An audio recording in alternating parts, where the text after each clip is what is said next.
Assalamualaikum Khalid. Ya, waalaikumsalam warahmatullahi wabarakatuh, Rizky dan Anggi. Ya, Bapak kami informasikan dari Kota Mekah, Al-Mukarramah. Jadi tepatnya di sisa cuaca hari ini yang dapat kami informasikan minimal rata-rata sekitar 31 derajat Celcius dan maksimal bisa mencapai 41 hingga 45. Dan tepatnya ketika saya mengabarkan hari ini itu cuaca mencapai 38 derajat Celcius. Selain itu, Rizky, cuaca ekstrim di Arab Saudi memang harus diwaspadai oleh para jemaah haji, khususnya di Madinah maupun nanti yang akan dari Madinah mau menuju ke Mekah. Saat ini cuaca ekstrim ini sudah terjadi sejak beberapa bulan terakhir ini. Disampaikan juga data yang kami terima dari sistem informasi dan komputerisasi haji terpadu atau Sistohat, sedikitnya ada 59 jemaah haji yang menjalani rawat jalan di Rumah Sakit Madinah, dan ada yang sekitar 4 jemaah haji dirawat inap dan 1 dirujuk ke Mekah. Selain itu juga kami dapat informasikan ada salah satu jemaah haji Bakal Sukabumi, Rokoya, berusia 52 tahun, wafat dalam ketika tadi Mustafa menjalankan sholat sunnah di Masjid Nabawi. Selain itu, ini adalah jemaah haji yang ketiga yang meninggal dunia di Kota Madinah. Untuk mengenai cuaca ekstrim yang terjadi di beberapa wilayah Arab Saudi, antara lain Madinah dan Mekah, untuk para jemaah haji saat ini sudah tergabung dengan saya, Bapak Kepala Daerah Kerja Mekah, Pak Arsad Hidayat. Ya Pak, bagaimana Pak untuk menanggapi terjadinya situasi untuk para jemaah khususnya Pak? Ya, terima kasih. Untuk rencana kedatangan kloter-kloter awal, ya, terutama kaitan dengan kondisi cuaca yang ada saat ini, khususnya di Kota Mekah, ya, emang kami sampaikan beberapa hari yang lalu kisaran cuaca itu 42 sampai 45 derajat. Tapi alhamdulillah pada hari ini kita cuaca 38 derajat, artinya turun. Mudah-mudahan tren seperti ini bisa berlanjut sampai hari-hari ke depan ya. Karena itu Pak Arsad, kami penyelenggara haji khususnya dari daerah Mekah sudah mempersiapkan apa saja Pak? Langkah-langkah selanjutnya untuk terkait suatu seperti ini Pak? Kami membuat sosialisasi ya ke beberapa media terkait dengan masalah cuaca yang ada di Arab Saudi. Kami sampaikan bahwa kepada jamaah haji dengan kondisi cuaca yang cukup ekstrim, kami mohon untuk tidak terlalu banyak melakukan aktivitas-aktivitas fisik yang tidak terkait langsung dengan ibadah ya. Yang kedua juga kami juga mohon kepada jamaah haji untuk memperbanyak mengkonsumsi air minum ya, baik ketika ada di masjid, di rumah atau di perjalanan. Jadi ketika pergi ke masjid tidak apa-apa bawa air ya. Kemudian juga ketika di masjid akan di sana disediakan air zam-zam. Saya kira bisa mengkonsumsi air zam-zam yang ada di masjid. Ya, untuk memenuhi atau seperti pasokan yang akan diberikan di minuman atau catering, nanti kita akan berapa kali Pak akan diberikan kepada ini Pak untuk konsumsi para jemaah haji ini? Untuk konsumsi jamaah haji khususnya di Kota Mekah akan diberikan itu sebanyak 1 kali sehari ya, yaitu pada makan siang, dan akan dimulai pendistribusiannya terhitung mulai 31 Agustus sampai dengan tanggal 4 Agustus, itu sebelum haji. Nanti setelah haji juga akan diberikan makan 1 kali, yaitu makan siang, terhitung mulai tanggal 2 Oktober ya, sampai dengan tanggal 16 Oktober atau 17 Oktober. Jadi di makan siang tersebut juga kita siapkan air minum juga.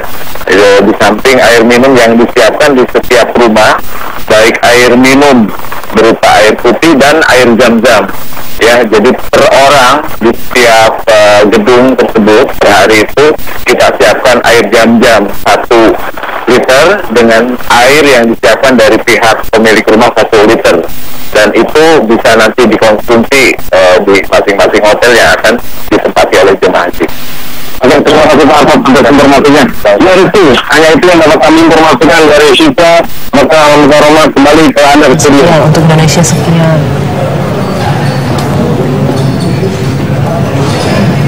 Khalid Samsu ya, melaporkan langsung dari Mekah, Arab Saudi terkait dengan pelaksanaan haji 2015. Kami masih akan kembali seleksi calon pimpinan KPK. Kita akan segera bergabung dengan Ivan Firmansyah di Kementerian Sekretariat Negara. Ivan, apa yang menarik dari wawancara terbuka yang berlangsung sepanjang hari ini untuk calon pimpinan KPK? Ya, Anggi, Rizky, dan juga pemirsa, bahwa hari ini merupakan hari terakhir dari sesi wawancara terbuka dari para calon pimpinan KPK. Dan hari ini ada 5 orang terakhir yang memang tadi menjalani wawancara terbuka dengan panitia seleksi calon pimpinan KPK. Tadi memang dari 5 orang tersebut, yakni ada Saud Situmorang, Sri Harjati, Sujanarko, Suda Chandra, dan juga Yoce Mende. Dan kelima orang tadi tersebut telah melakukan sesi wawancara dan dicecar beberapa pertanyaan dari pansel KPK, terutama menyangkut dari harta kekayaan, juga bagaimana visi dan misi mereka saat nanti bila terpilih menjadi pimpinan KPK, dan juga bagaimana dengan gebrakan nantinya yang akan dilakukan oleh kelima para calon pimpinan KPK ini.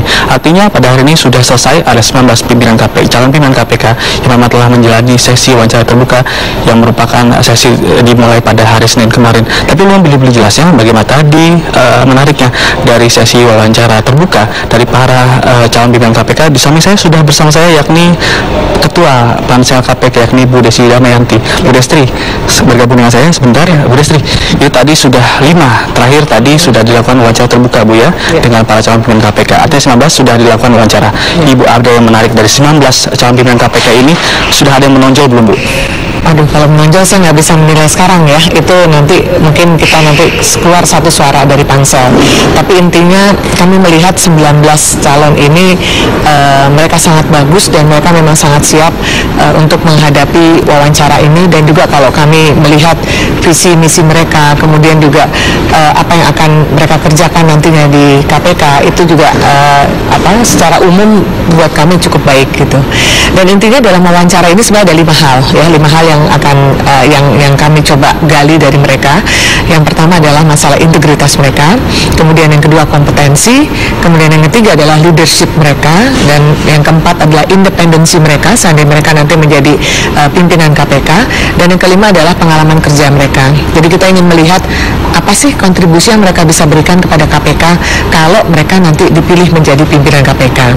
Nah, selain 5 hal teknis tersebut yang kami coba gali, ada satu hal juga yang secara intensif kami gali dan teman-teman juga bisa melihat karena ini benar-benar suasana yang sangat terbuka, yaitu klarifikasi dari temuan-temuan yang diberikan oleh para trackers kepada kami. Dan temuan itu bervariasi, ada masalah personal, ada masalah keuangan, ada masalah etika, integritas, kemudian ada masalah kekayaan segala macam. Jadi semua itu kita gali gitu. Bu, tadi Anda sebutkan sebuah independensi dari nantinya calon pimpinan KPK ini. Tadi artinya tadi latar belakang cukup beragam Bu ya, dari kalangan dari aktivis, ada juga dari Polri, ada juga dari intelijen. Nah ini Bu, dari tadi Ibu juga sempat menanyakan kepada mereka bagaimana independensi mereka ketika Polri dan juga intelijen saat menjadi pimpinan KPK nanti. Apakah sudah mendapat jawaban yang cukup baik dari mereka? Ya, memang semua ini kan jawaban di sini ya, bahwa sesuai dengan ketentuan yang kami sudah kami buat dan sudah kami berikan kepada para capim, bahwa mereka itu pada saat mereka nanti terpilih menjadi pimpinan KPK, mereka harus melepaskan semua profesi dia, semua jabatan dia, apapun yang saat ini dia lakukan gitu ya. Jadi yang bersangkutan harus hanya fokus untuk KPK dalam rangka pemberantasan korupsi. Dan memang tadi kan kita pertegas lagi ya, dalam wawancara ini kami pertegas, banyak kan capim yang punya jabatan banyak ya di tempat lain. Jadi kita tanya, jadi Bapak kalau nanti terpilih atau Ibu kalau nanti terpilih, bagaimana dengan posisi-posisi sana? Oh, saya akan tinggalkan itu semua.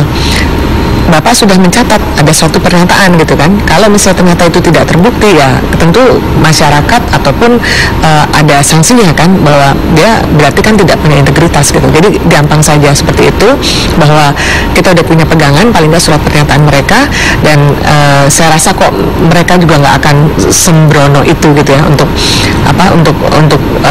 tidak menjalankan apa yang telah menjadi komitmen mereka di awal.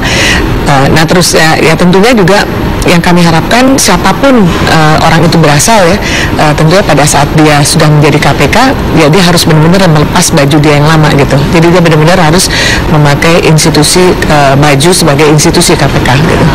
Tadi sudah disebutkan klarifikasi.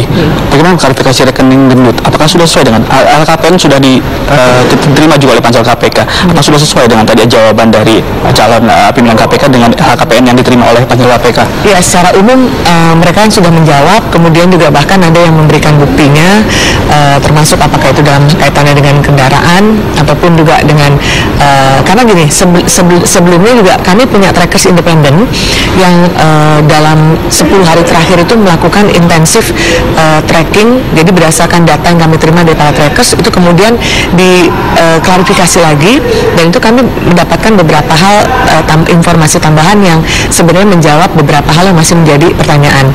Terus juga ya termasuk tadi masalah harta kekayaan yang dalam LKPN, ya itu juga kan tadi juga kita udah trace, bahkan juga ada yang kita minta buktinya dalam bentuk rekening apa segala macam, itu juga disampaikan oleh mereka. Oke, baik Bu, dari 19 calon pimpinan KPK ini, apakah memang sudah ini KPK saat ini membutuhkan sosok, apalagi KPK sekarang masih terlihat cukup terlihat di lemah Bu ya, setelah pimpinan KPK dikriminalisasi dan lain-lain lah termasuk kriminal. Nah, sudah terlihat Pak 19 calon pimpinan KPK ini yang dibutuhkan oleh KPK nantinya. Ya, ini beragam ya. Tadi kan kita juga tahu bahwa background mereka kan beda-beda, dan memang kebutuhan KPK ke depan itu kan memang sangat heterogen. Kita butuh seseorang yang tentunya dengan catatan integritas mereka itu suatu hal yang nggak bisa ditawar ya. Integritas mereka itu harus baik semua. Kemudian yang kedua juga tentunya kita harapkan mereka bisa mempunyai fungsi kayak koordinasi dan supervisi itu juga bisa dijalankan secara optimal. Kemudian juga ada latar belakang yang dia memang mampu menjalankan misalnya penyidikan dan penuntutan. Kemudian dari calon itu juga kita bisa kita lihat ada calon yang mempunyai kemampuan manajerial untuk pembenahan tata kelola organisasi KPK itu sendiri. Jadi saya rasa itu udah lengkap. Memang nanti kita harapkan pimpinan KPK itu juga bisa heterogen, jadi bisa mengisi antara satu dengan yang lain gitu. Baik, Ibu, terima kasih atas informasinya. Semoga nanti lancar, juga pimpinan KPK yang terpilih akan menjadi pimpinan KPK yang terbaik ya Bu ya, untuk KPK dan juga negara. Ya pemirsa, tadi sudah dilakukan juga tes wawancara, seleksi wawancara terbuka dari para calon pimpinan KPK, dan saat ini para pansel KPK telah melakukan rapat konsolidasi untuk menentukan nantinya ada 8 calon pimpinan KPK akan diserahkan kepada Presiden. Sebelumnya nanti akan dilakukan tes kesehatan juga kepada para 19 calon pimpinan KPK yang diseleksi menjadi 8, dan nanti akan bergabung dengan 2 nama, yakni Busro Nukolos dan Robi Arya Barata, nanti yang telah melakukan fit and proper test di DPR. Dan ketiga dapat kami kabarkan dari Gedung Sekretariat Negara. Kembali pada Anda, Rizky dan juga Anggi. Ivan Firmansyah, terima kasih informasinya langsung dari Kantor Sekretariat Negara Jakarta. Pemirsa, kabar petang